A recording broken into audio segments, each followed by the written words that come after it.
panalanginan sa Dios ang imong kinabuhi kung magtuon ka sa iyang pulong?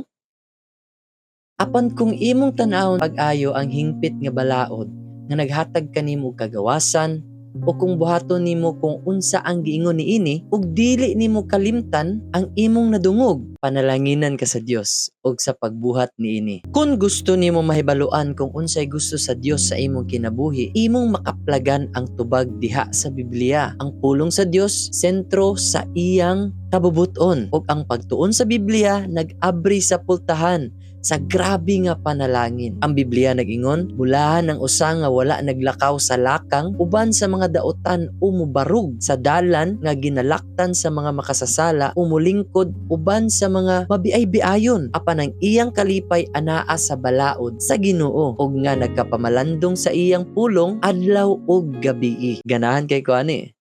Kana nga tawo sama sa usa ka kahoy nga gitanom sa daplin sa sapa sa tubig nga mamunga sa iyang panahon, ug iyang dahon dili malaya bisan unsa ang iyang buhaton muuswag. Ang pagpamalandong sa Biblia dili ni about sa imong gipang istorya o ginatyan o balik-balik nga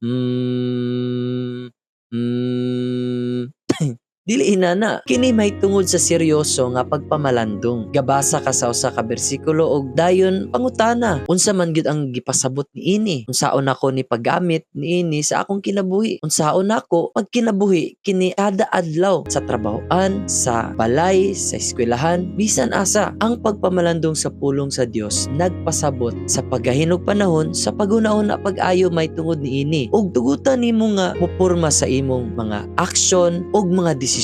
Giatagan ta ni James or ni Santiago og klaro nga proseso sa pagpamalandong. Yun sa dinhi, apan kung imong tan-awon pag-ayo ang hingpit nga balaod nga naghatag kanimo kagawasan, ug kung buhaton nimo kung unsa ang gingon niini ug dili nimo kalimtan ang imong nadungog, panalanginan ka sa Dios sa pagbuhat niini. Kung gusto nimo ang mga panalangin sa Dios, naghatag si James og upat ka lakang or steps. Basaha og tun-i pag-ayo ang Biblia, padayon sa pagbuhat o pagtuon niini. Ayaw kini kalimti og hinumdumi ang imong nakatunan. Buhata kini sa imong kinabuhi. Ang pagtan-aw pag-ayo sa kung unsay sulod sa pulong ni Lord nagpasabot nga labaw pa sa usa ka casual nga pagbasa o basta-basta lang nga pagbasa. Dig deeper or pagpalalom sa pulong sa Ginoo. Og dili pagkalimot nagpasabot nga imong gitugyan sa imong memorya. Mao kinay hinungdan nga ga-take note ta. We take notes sa tanan panahon sa mga sermon. Now, base sa research nga 95% sa atong nadungog sulod sa 72 hours atong malimtan. Pero ang pagsulat sa mga butang nga atong nadungog sa pulong ni Lord makatabang kanato sa paghinumdum o pag-aplikar o pagbuhat sa kamatuoran sa Dios. Ginaklaro gid sa Biblia nga ayaw lang pagpamati sa pulong, pagkinabuhi niini,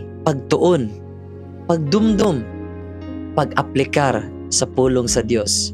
Maeksperiensyahan nimo ang abundansya nga panalangin nga gitaganan niya para sa imong kinabuhi. Bisan unsang imong buhaton muuswag kon imong ipahiuyon ang imong kinabuhi sa iyang pulong. By the way, help me share this message to everyone nga nanginahanglan po dani. Daghang salamat.